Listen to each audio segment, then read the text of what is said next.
Hello my dear student, welcome you in this lecture number 29 for the topic digestion and absorption. Now we are on the way of completing this topic.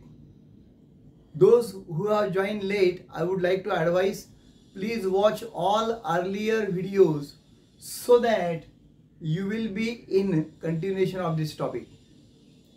After learning the process of digestion, physiology of digestion, now we have to learn the last part, that is the disorders of digestive system.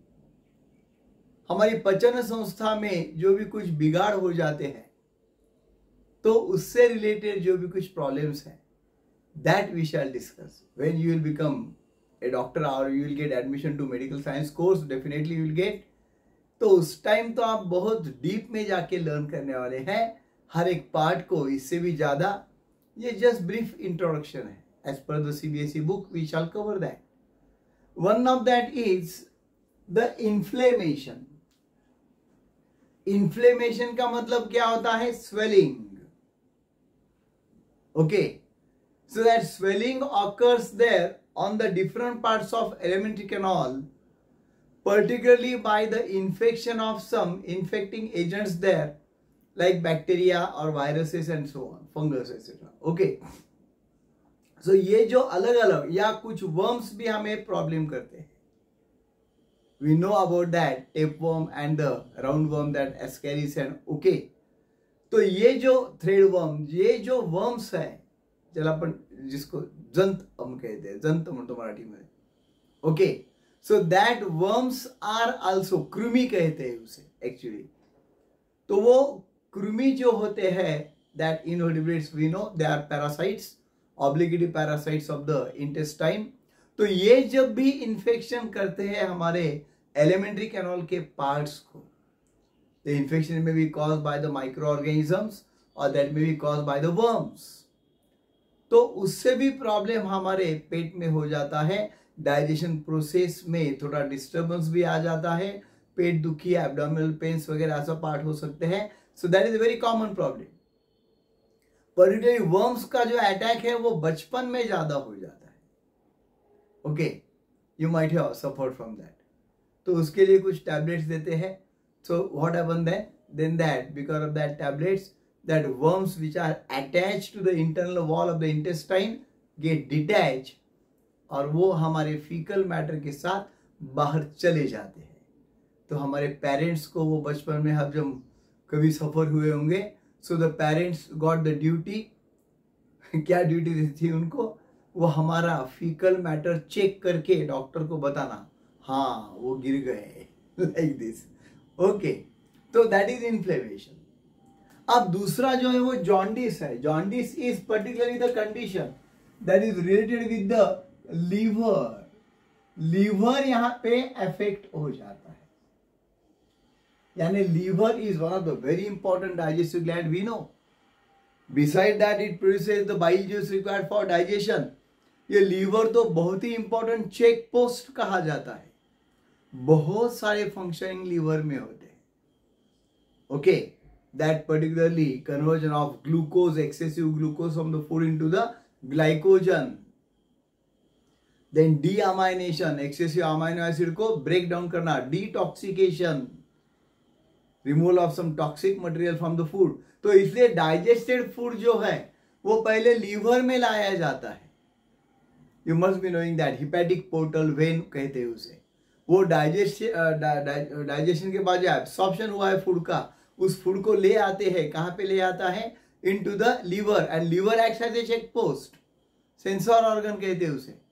तो जो unwanted material है वो liver में से निकाले जाते हैं. तो इसलिए वो अल्कोहल जो है, अल्कोहलिक पर्सन का लीवर जो खराब हो जाता है, उसका रीजन तो वही है. That excessive alcohol when consume by the person, liver has to remove that alcohol from the blood stream. Liver को अल्कोहल को ब्रेक डाउन करना पड़ता है, उसको वहां से रिमूव करना पड़ता है. And that's why that liver will get extra job. एक आध दिन ठीक है समझो, पर अगर हर रोज morning, afternoon and evening time में वो पीता ही जा रहा है तो क्या हो जाएगा? that liver will have to do only one job, remove the alcohol. तो liver भी थक जाएगा, isn't it? And then it is called liver cirrhosis condition, you know. तो वो अलग है, वहाँ पे liver destroy हो जाता है alcoholic person का because of the addiction of alcohol, वो another part है. ये जॉन्डिस नाम का जो है उसमें क्या होता है, बाइल पिगमेंट्स जो है, particularly you must be knowing the names of the bile pigments. What are that? Bilirubin and biliverdin, जो येलो कलर के होते हैं.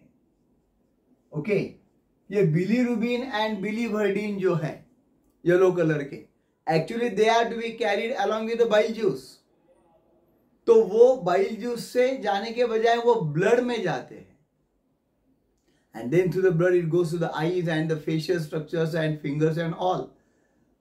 तो पूरा पार्ट येलो दिखने लगता है, पीली, isn't it? So that particularly the disease called as the jaundice, yellow fever कहते हैं उसे. So liver is disturbed there. तो बहुत सारी बार वो वायरल अटैक से भी हो जाता है, तो उसे उस टाइम क्या कहते हैं, हिपेटाइटिस, हिपेटाइटिस ए, जो वायरल अटैक से हो जाता है. Okay, hepatitis A virus, hepatitis B virus भी है. तो ये वायरल अटैक से फिर ये जो कंडीशन लीवर की बनती है, उस कंडीशन को कहा है hepatitis, jaundice, and the particularly disease is known as hepatitis. तो लीवर अगर डिस्टर्ब हो गया तो डाइजेस्टिव सिस्टम पूरी डिस्टर्ब हो जाएगी दोस्तों.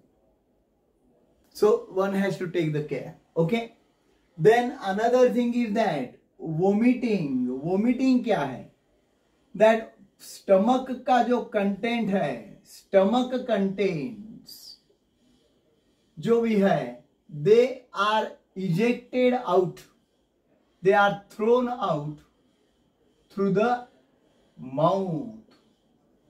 वो माउथ से बाहर आ जाते हैं, and that condition is worst condition, that is called as the vomiting. ये वोमिटिंग के बहुत सारे रीजंस हो सकते हैं. एक वोमिटिंग सेंटर हमारा मेडुला ऑब्लोंगेटा में है, ब्रेन में. So brain medulla oblongata controls that vomiting. कई बार उसे रोक दिया जाता है, लेकिन ज्यादा हो गया तो क्या हो जाता है, रिगरगिटेशन जिसको हम कहते हैं.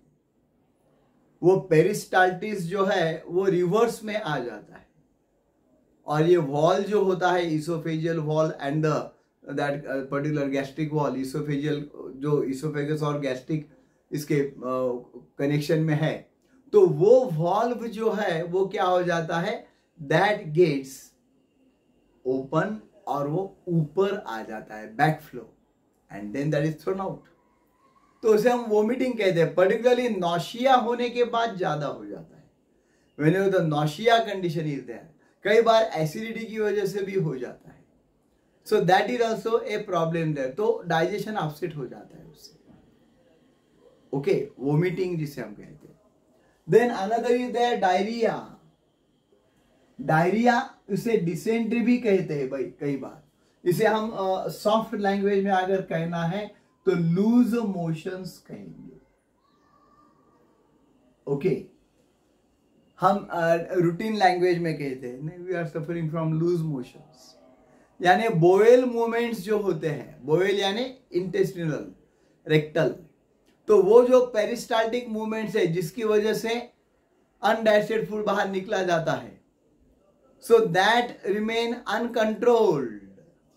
Okay, and the particularly liquid form, वो फीकल मैटर जो होता है वो कैसा बाहर जाता है, द फीकल मैटर और stool goes out in the liquid form, fluid form. Liquid या फ्लूइड फॉर्म में बाहर जाता है. आम तरह से वैसा नहीं रहता है. हमारा डाइजेशन अगर अच्छा हो गया है तो it is in the solid form actually, और ज्यादा से ज्यादा सेमी सॉलिड. ओके, पर पर्टिकुलरली ये जो है ये कैसा है, is very worst condition. Fluid form में वो बाहर फेंका जाता है, उसे कहते हैं, और वो कंट्रोल नहीं होता. उसको अगर डायरिया हो गया और उसको हम रोक लेंगे, अभी थोड़ी देर रुक जा, वहां भी टॉयलेट में मत जा, I will give you 1 crore rupees, तो भी नहीं रुकेगा वो, isn't it? Because he will be suffering from that. वहां के वहां ही हो जाएगा फिर, isn't it? वो एक मूवी था, देखो याद नहीं आ रहा है, ऋतिक रोशन का पहला कहो ना प्यार है। तो कहो ना प्यार है में वो जो जॉनी लीवर है, बहुत बढ़िया एक्शन किया है उसने आखिरी के सीन में, आप जरूर देखो, wonderful that he was suffering from that dysentery and he was having that full attack of that and then he could not go to toilet, isn't it. तो ये जो कुछ पार्ट है ये भी जस्ट याद रखो, वेरी सिंपल, तो उसे डिसेंट्री कहते हैं। Many of the time that is caused because of the bacterial infection, तो उसे गैस्ट्राइटिस भी कहते हैं, गैस्ट्रो हो गया कहते हैं, इजंट इट, गैस्ट्राइटिस और गैस्ट्रो। तो ये भी पार्ट अच्छी तरह से, उसे डिसेंट्री भी कहते हैं, डायरिया भी कहते हैं। इसमें अलग अलग है, अगर अमीबा एंटामीबा हो जाता है, एंटामीबा नाम का एक माइक्रो ऑर्गेनिज्म है, अमीबा की प्रजाति का प्रोटोजोन। सो एंटामीबा हिस्टोलिका अगर अटैक करेगा तो उसे कहते हैं अमीबिक डिसेंट, उसे क्या कहते हैं, अमीबिक डिसेंट, ओके। या कुछ बैक्टीरिया अगर अटैक करते हैं तो हो जाता है कॉलरा, ओके, इसमें भी डिसेंट्री का प्रॉब्लम हो जाता है। या अगर बैक्टीरिया कुछ अटैक करते हैं तो हो जाता है gastritis. So these are different types of the problems there, okay. तो ये अच्छी तरह से जान लो, ये डाइजेस्टिव सिस्टम को बिल्कुल उसका नाश कर देता है। लेकिन ये एक्यूट डिसीजेस है, अगर प्रॉपर एंटीबायोटिक्स अगर मिल गए, प्रॉपर ट्रीटमेंट हो गई, डेफिनेटली वो क्योर हो जाते हैं, okay. So read up to this properly, ये वीडियो फिर एक बार आप देख सकते हो और ये पूरे डिसऑर्डर्स को अच्छी तरह से याद रखो। एमसीक्यू में भी आ सकते हैं, सब्जेक्टिव क्वेश्चन में भी आ सकते हैं। I hope you have got this point very clear. So thanks a lot.